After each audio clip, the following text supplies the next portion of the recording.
Vamos a la palabra del Señor y vamos a regresar a Génesis capítulo 35. Y Génesis 35 vamos a repasar algunas de las cosas que hablamos la semana pasada, pero hoy vamos a concluir este mensaje. En Génesis capítulo 35 voy a leer el primer verso. Si te pones de pie en reverencia a la palabra del Señor, quería que hicieras ejercicio en esta mañana. Voy a leer nuevamente este versículo 1. Y voy a repasar algunas de las cosas que hemos estado hablando la semana pasada. Y como te dije, vamos a concluir el mensaje en esta mañana. La palabra, ¿lo tenemos, mis hermanos? Y déjame repetirte, si no fuiste al baño, escúchame, lo siento, ahora durante la palabra del Señor, nadie debe salir. Si tienes teléfonos celulares, nadie los debes tener en modo de silencio. Si tienes un beeper, por favor, después del servicio, ve a una tienda y consíguete un teléfono. Pero este es el tiempo de la palabra del Señor, así que todo el mundo en reverencia a la palabra se mantiene tranquilo. Génesis capítulo 35, versículo 1, dice la palabra del Señor de la siguiente manera. Entonces Dios dijo a Jacob, levántate, sube a Betel y habita allí. Haz allí un altar a Dios que se te apareció cuando huías de tu hermano Esaú. Oramos dando gracias al Señor por su palabra. ¿Me acompañas en oración? Señor eterno, te alabamos, honramos tu nombre y te damos las gracias porque tú eres bueno y para siempre es tu misericordia. Porque tu palabra, Señor, nos lleva de los momentos más difíciles y oscuros en nuestras vidas hasta los momentos más altos, revelándonos que en ti hay esperanza, vida eterna, pero sobre todo gracia sublime. Enséñanos tus caminos, habla a nuestros corazones. Esta es mi oración en esta mañana y lo pedimos todo en el nombre de Jesús. Y el pueblo de Dios dice... Amén y amén. Gracias. Puedes tomar asiento. La semana pasada comenzamos a ver que después de un capítulo tan oscuro como el capítulo 34 del libro de Génesis, ese capítulo donde nos muestra lo vil, lo feo, lo horrible de la realidad humana, aún de los creyentes, de los escogidos de Dios. Después de escuchar ese mensaje que nos habla de la apatía espiritual de un hombre que Dios había llamado. Después de escuchar ese mensaje que nos habla y nos llega al corazón y nos hace llorar, porque muchas veces nosotros mismos hemos estado en ese lugar de dolor, de angustia, porque nuestro pecado, nuestra apatía espiritual, no solamente ha afectado nuestra vida, sino ha afectado la vida de las personas a quien amamos. Después de escuchar el capítulo 34, gloria a Dios, por el capítulo 35, mi esposa diría, duh. Porque después de un capítulo tan oscuro y horrible, pensamos que ya no hay nada más.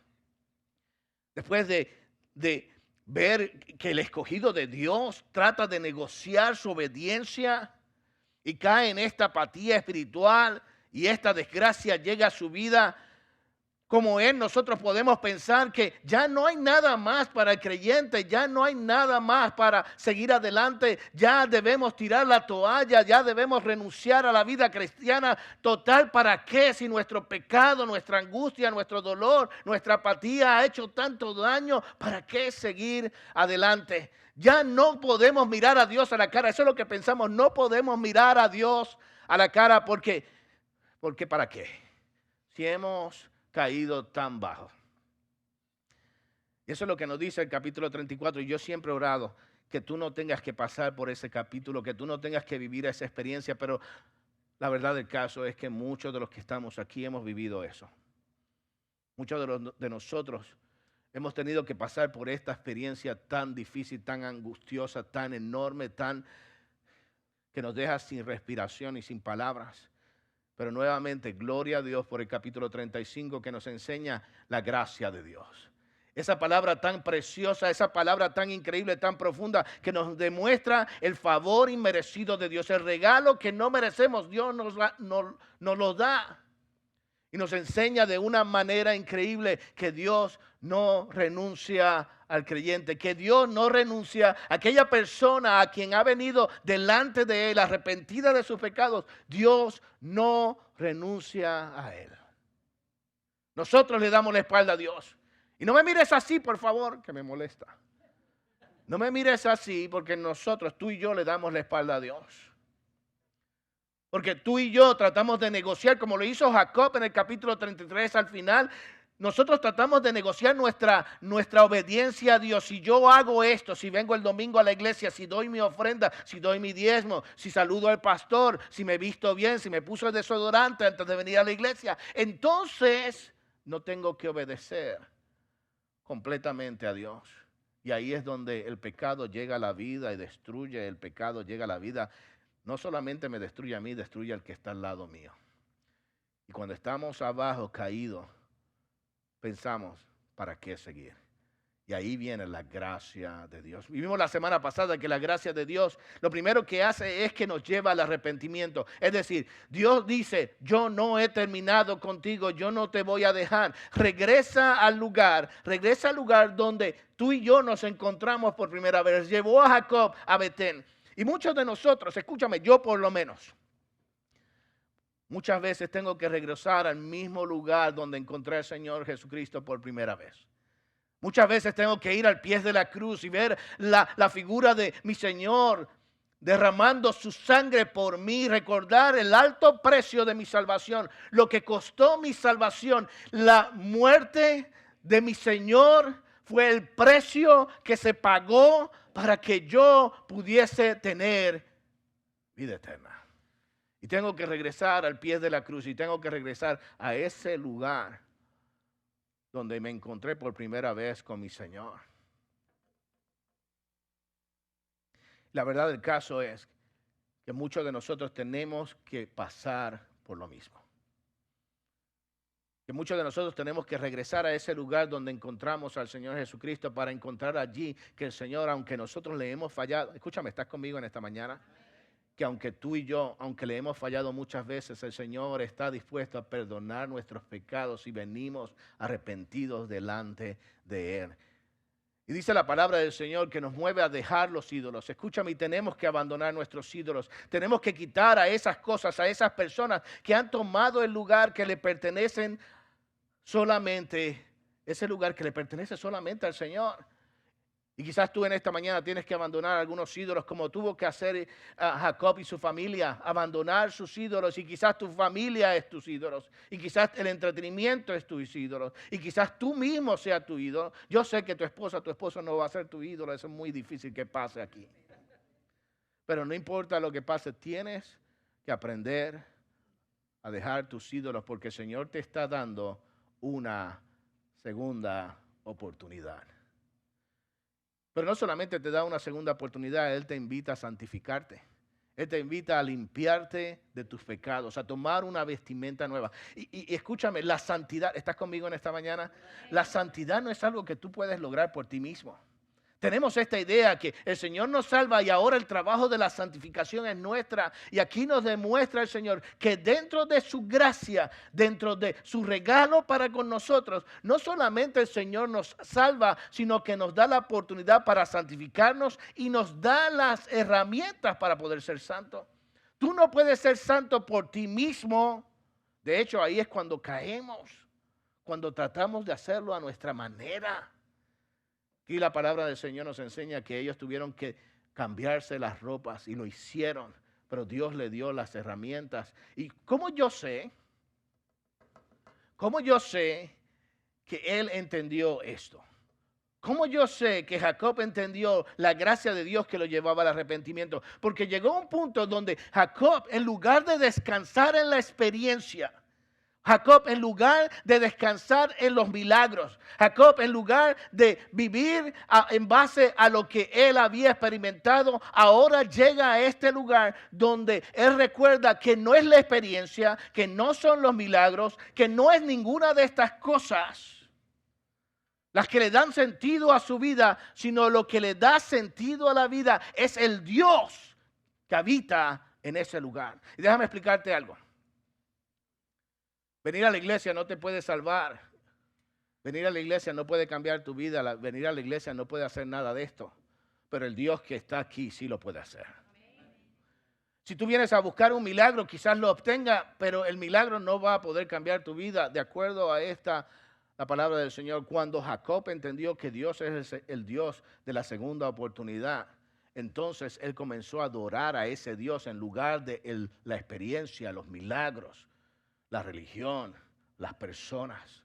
En ese momento, él entendió que era el Dios de la casa de Dios lo que valía la pena. Y eso me lleva a desafiarte en esta mañana. Si tú vienes aquí a buscar una experiencia, escúchame, es lo que te vas a llevar, una experiencia. Si has venido a buscar una emoción, es lo que te vas a llevar, una emoción. Si has venido a buscar un acto religioso, eso es lo que vas a tener, un acto religioso. Pero déjame decirte, si has venido a buscar al Dios de este lugar, si has venido a buscar al Dios de la experiencia, si has venido a buscar al Dios de los milagros, si has venido a buscar al Dios de la paz, si has venido a buscar al Dios de la gracia, a ese lo vas a encontrar, porque Él está disponible para los que lo buscan. Jacob entendió eso, por fin está entendiendo. Él no es la experiencia, que no son los milagros, que no son los ángeles, que no son las luces, que es el Dios de la casa de Dios, el que vale la pena, el que puede cambiar la vida. Ahora por fin Jacob lo entiende. Y por eso él pasa de la gracia que lo lleva a un arrepentimiento, a la gracia que le recuerda las promesas. ¿Sabes? Dios es un Dios lleno de promesas. Y yo dije la semana pasada y lo voy a volver a repetir, los puertorriqueños van a entender esta frase. Dios no solamente nos regala, sino nos da también la ñapita. La ñapita. La ñapita es el regalo que viene con el regalo, ¿verdad? Dios nos da la salvación, perdona nuestros pecados, nos da segunda oportunidad, pero Él no solamente nos da eso, Él nos da mucho más de lo que merecemos. Gracia sobre gracia. Ese es el término teológico. El puertorriqueño es regalo más ñapita. En teología es gracia sobre gracia. Y aquí vimos la semana pasada que el Señor no solamente lo visita una vez, lo visita 2 veces.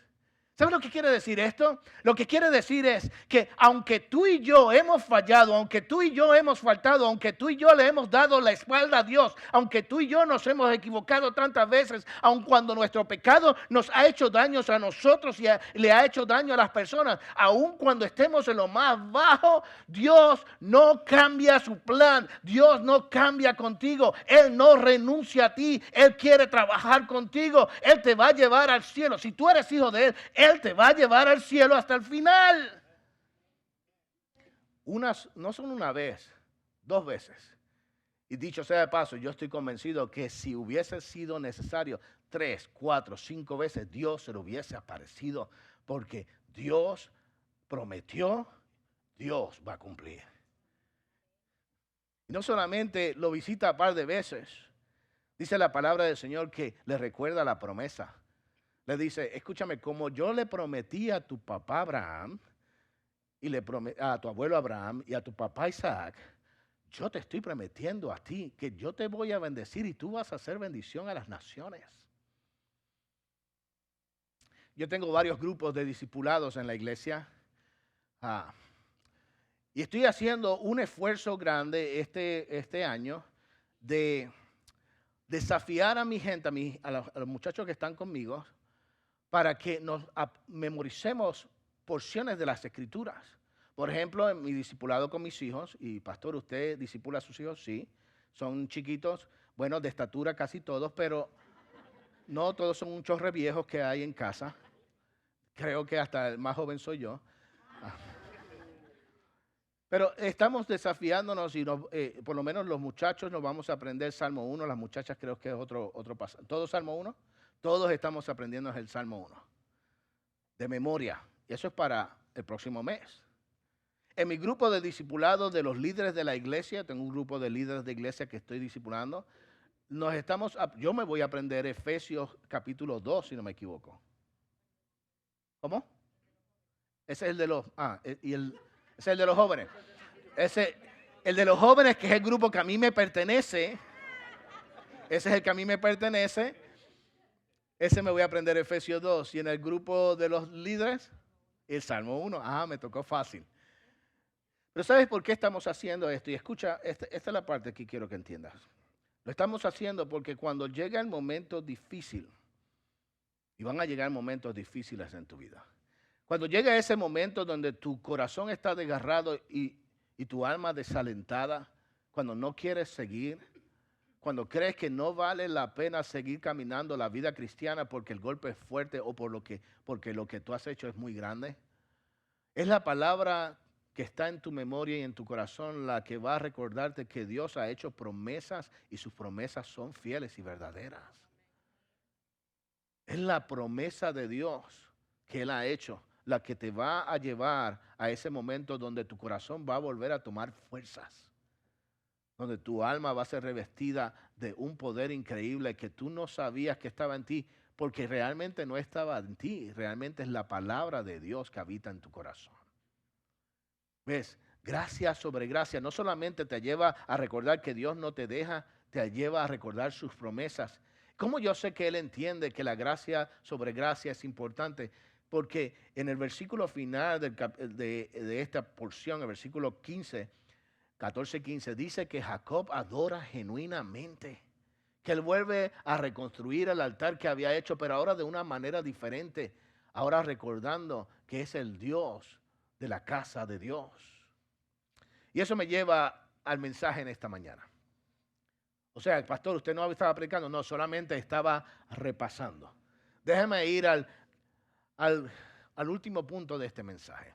La gracia de Dios no solamente te lleva al arrepentimiento. La gracia de Dios no solamente te recuerda sus promesas. La gracia de Dios está contigo aún en medio del dolor. Yo voy a leer una porción bastante larga de este mensaje, de este pasaje. Así que por favor ponga atención porque hay varios detalles que vamos a estar discutiendo y quiero que estés atento a esta lectura. El versículo 8 para comenzar de este capítulo que estamos leyendo. El versículo 8 dice, Débora, nodriza de Rebeca, murió y fue sepultada al pie de Betel, debajo de la encina. Esta fue llamada Alon Bakut. Versículo 16 ahora. Entonces salieron de Betel, y cuando aún faltaba cierta distancia para llegar a Éfrata, Raquel comenzó a dar a luz y tuvo mucha dificultad en su parto. Cuando ella estaba en lo más duro del parto, la partera le dijo, no temas, porque ahora tienes otro hijo. Y cuando su alma partía, pues murió, Raquel murió, lo llamó Benoni, pero su padre lo llamó Benjamín. Murió Raquel y fue sepultada en el campo de Éfrata, es decir, Belén.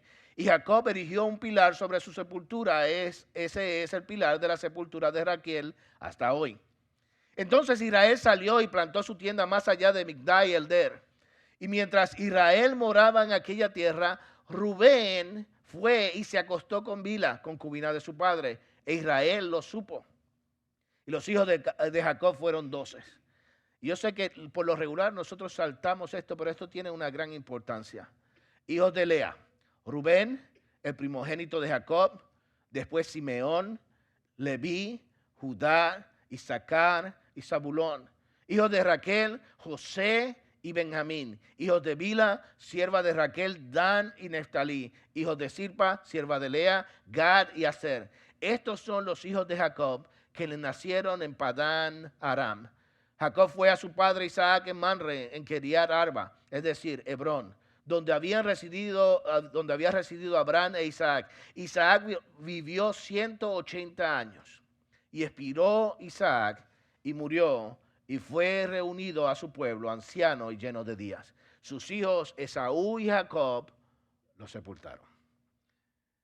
Yo sé que nosotros estamos llegando a este punto donde hemos encontrado gracia sobre gracia, donde hemos encontrado que Dios no nos abandona, donde hemos encontrado que Dios en su gracia nos da una segunda oportunidad. Y que es hermoso escuchar esto, es hermoso escuchar que a pesar de nuestras metidas de patas, todavía Dios sigue amándonos con intención y pasión. Y pensamos, bueno, ya, el Señor nos perdonó, todo está bien, la gracia de Dios es suficiente. El pastor lo dice en todos sus mensajes. Ahora nada más debe ocurrir, todo está bien. Pero eso no es así. La gracia de Dios no evita los problemas. La gracia de Dios da fuerza en medio de los problemas. Entiende esto, hermano. La gracia de Dios no evita los problemas. La gracia de Dios nos da fuerza en medio de ellos. Mira la historia nuevamente. Déjame repetir algunas cosas de la historia. Jacob enfrentó el dolor. Él enfrentó el dolor en primer lugar de ver a sus hijos traicionarlo. Aquí encontramos un versículo donde nos dice que su hijo mayor, el primogénito Rubén, hizo algo que traicionó a su padre, buscando apropiarse de la bendición a la fuerza, hizo algo deplorable. Déjame repetir eso. Buscando apropiarse de la promesa, buscó o trató de agarrar lo que Dios ha prometido y abusó de su madrastra. Recibió la traición. Pero no solamente esto. ¿Se acuerdan de Simeón y Leví en el capítulo 34? Que ellos estaban tan enojados, tan enojados, que ellos hicieron algo peor de lo que los enemigos de Israel o Jacob había hecho en contra de su hermana Dina. ¿Ves? Él recibió la traición de sus propios hijos.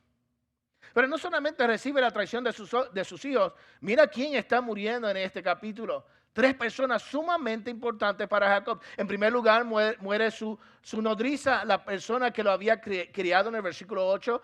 La menciona a ella como alguien importante en su vida y la enterraron, hicieron un monumento allí. Pero no solamente su nodriza, muere también la esposa amada. Él había trabajado por esta mujer 14 años de su vida. Y a veces nosotros tratamos 14 años de deshacernos de la nuestra. Jacob tenía que amar a esta mujer. Pero hablando en serio, escúchame, hermanos, esta fue una pérdida grande para Jacob. Esta es la mujer que estaba cerca de su corazón. Esta es la mujer por la que él había luchado toda su vida. Él amaba a Raquel. Y aquí la pierde. No solamente pierde a Raquel, también pierde a su padre. Dice la palabra del Señor al final de este capítulo que él, lo mismo que había pasado con Abraham, lo mismo que ahora pasa con Isaac, los 2 hijos que estaban separados, ahora se unen para presentar a su padre a la tierra. Pero pastor, usted no estaba diciendo que la gracia de Dios es suficiente, que la gracia de Dios le había perdonado y había reafirmado sus promesas, que la gracia de Dios le había dado a él una esperanza nueva. ¿Por qué vemos a Jacob sufriendo? Porque la gracia de Dios no detiene el dolor, la gracia de Dios te acompaña en medio del dolor. Tú y yo podemos pensar que la gracia de Dios solo es real cuando todo sale bien. Cuando hay una buena cuenta del banco, cuando el matrimonio está estable, cuando tus hijos te obedecen. Eso no pasa en este país, es en otro lado.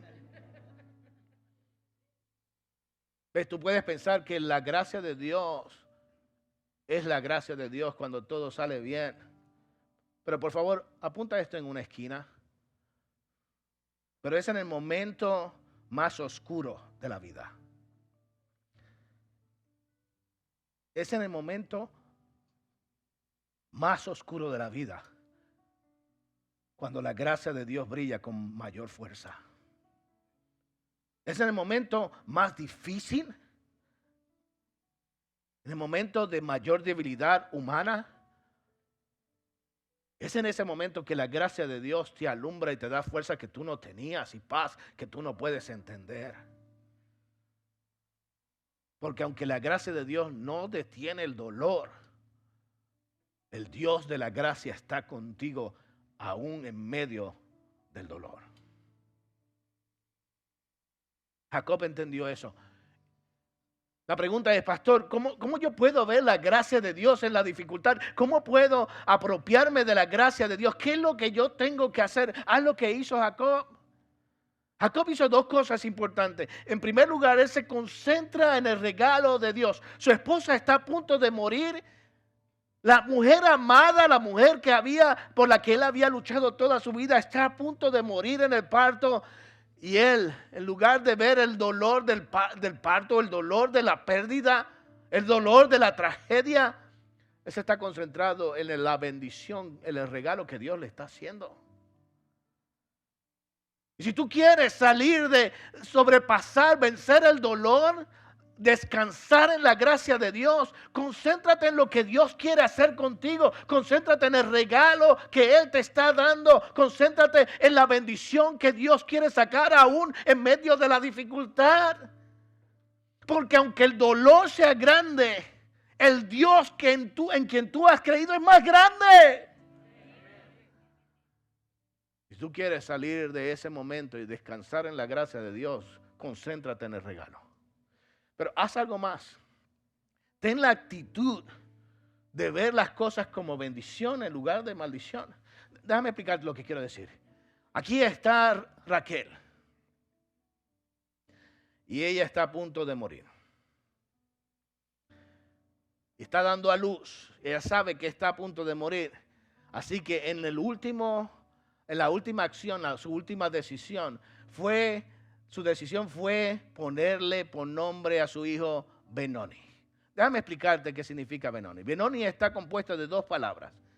Para los que les gusta estudiar y les gusta profundizar, son dos palabras hebreas. Una es Ben. Ben significa hijo.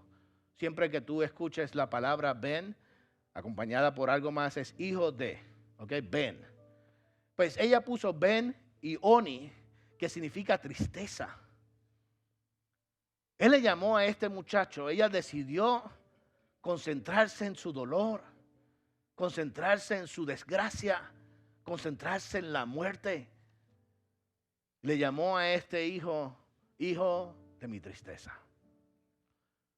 Pero Jacob entendió la gracia de Dios. Jacob se había concentrado en el regalo. Y él le dijo, no, él no se va a llamar Benoni. Él se va a llamar Benjamín. ¿Sabe lo que quiere decir Benjamín? Hijo de mi mano derecha. Si yo le hubiese puesto el nombre, yo hubiese puesto hijo de mi mano zurda porque yo soy zurdo. Pero lo que quiere decir es, escucha esto. Hijo de mi mano derecha significa es el hijo de mi alegría. Es el hijo de la bendición. Es el hijo de la promesa. Es el hijo del futuro. Es el hijo que ha traído alegría aún en la dificultad. ¿Ves? La actitud de Jacob es diferente a la de Raquel. La actitud de Raquel es concentrarse en la muerte. Jacob por fin lo entendió y decidió darle gracias a Dios por la vida. Tú no puedes cambiar las circunstancias alrededor tuyo.